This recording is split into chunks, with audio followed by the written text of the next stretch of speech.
Bismillahirrahmanirrahim. Ini adalah kisah di mana Rasulullah SAW sampai menyebutkan 3 hari bahwasanya ia adalah penghuni surga. Dikisahkan dalam hadis yang diriwayatkan oleh Imam An-Nasa'i dengan sanad yang sahih, dan sesuai dengan syarat Imam Bukhari dan Muslim tentang kesahihannya hadis ini, bahwasanya ada seorang, kata Amr ibn As, bahwasanya ada seorang yang datang, wajahnya penuh dengan kekhusyuan, kemudian dalam keadaan ia menenteng, sendalnya dengan tangan kirinya, kemudian rambutnya basah karena wudunya, kemudian ia terlihat khusyuk, orang yang khusyuk dan seterusnya.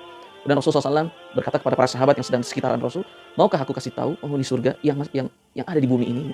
Kemudian para sahabat mengatakan, "Iya, kami ingin ya Rasulullah." Kemudian Rasul bilang, "Lihatlah orang ini." Gitu. Tadi Nabi bilang, orangnya penuh kekhusyuan, rambutnya basah dengan air wudu, kemudian sendalnya ia teng-teng dengan tangan kirinya gitu. Kemudian di hari esoknya, Rasul berkata demikian, "Maukah aku tunjukkan kepadamu penghuni surga?" "Iya ya Rasulullah," kata Rasul, "lihatlah orang yang datang dari pintu ini." Ternyata yang Rasul tunjuk, yang datang itu adalah orang yang kemarin Rasul kasih tahu gitu. Kemudian hari ketiganya pun demikian, "Maukah aku tunjukkan kepada kalian penghuni surga yang hidup di muka bumi ini?" Kok kata sahabat, "Iya, kami ingin ya Rasulullah." Kemudian Rasul bilang, "Lihatlah orang yang masuk dari pintu ini." Ternyata yang masuk orang yang sama, teman-teman. Ya subhanallah. Bukanlah orang sekelas Abu Bakar, bukanlah orang sekelas Umar, bukanlah orang sekelas Utsman, bukanlah orang sekelas Ali bin Abi Thalib, senior-senior sahabat. Bahkan para sahabat sekitaran Rasul saat itu tidak mengetahui siapa dia gitu. Orang yang tidak terkenal, orang yang para sahabat baru tahu.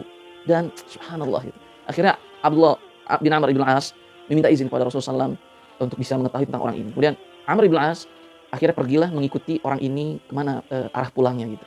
Sampai akhirnya bertemulah Amr ibn As ini dengan orang tersebut. Kemudian Amr ibn As berkata, "Wahai Tuhan, bisakah engkau izinkan aku menginap di rumahmu beberapa hari?" Gitu. Itu biasa dilakukan oleh kaum Arab, menginap itu beberapa hari, beberapa malam di rumah temannya dan seterusnya, maka itu diizinkan gitu. Singkat cerita, hari pertama, hari kedua lewat, sampai akhirnya hari ketiga. Amr ibn As itu berkata bahwasanya, "Tidak ada amalan-amalan yang saya kagumi dari orang ini. Tapi kenapa Rasulullah SAW sampai bilang 3 hari bahwasanya ia adalah penghuni surga?" Gitu. Kata Amr ibn As, "Sedangkan saya tidak melihat satu amalan pun yang saya kagumi darinya." Gitu. Ini cerita Abdullah bin Amr bin As, cerita kepada sahabat-sahabatnya tentang kisah beliau yang menginap 2 hari di rumah orang itu. Kemudian kata Amr bin As, "Aku tidak melihat darinya kecuali ia melakukan amalan-amalan biasa saja. Sebelum tidur ia akan berzikir." Jadi itu ternyata amalan biasa di zaman sahabat, teman-teman. Sebelum tidur mereka akan berzikir terlebih dahulu. Kemudian Amr bin As mengatakan, dan di malam hari ia terbangun untuk melakukan beberapa rakaat salat tahajud. Ternyata itu amalan biasa, dan ternyata hari ini sangat tidak biasa, jarang sekali ada orang seperti itu. Tapi kata Amr bin As, itu amalan biasa yang dilakukan oleh banyak orang gitu.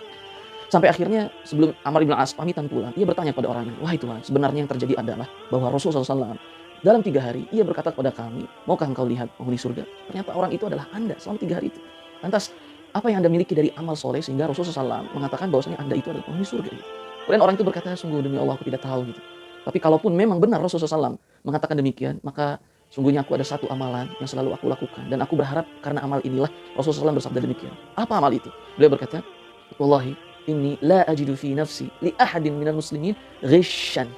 Demi Allah, aku selalu menjaga hatiku agar senantiasa tidak ada sifat ghisyan, sifat mencurangi, meliciki satu orang pun dari orang-orang muslimin, itu sama sekali tidak ada. Aku selalu menjaga hatiku dari sifat ghish, mencurangi orang lain, menipu orang lain, mengambil hak orang lain. Aku selalu jaga hatiku dari sifat itu. Kemudian wala ahsudu li ahadin minal muslimin ala khairin a'tahullah. Dan aku juga selalu menjaga diriku, hatiku untuk tidak hasad, tidak iri, tidak dengki kepada salah seorang pun dari kaum muslimin dari kebaikan-kebaikan yang Allah berikan untuknya. Jadi ternyata 2 sifat ini, teman-teman, amalan hati, menjaga hatinya dari sifat curang, kemudian dari sifat dengki, tidak ingin menipu orang lain, menjaga hatinya untuk tidak meliciki kaum muslimin, ternyata itulah yang membuatnya menjadi ahli surga melalui lisan Rasul sallallahu alaihi wasallam. Maka teman-teman, jagalah amalan hati karena ialah yang paling banyak membawa seorang pada surga Allah Subhanahu wa taala.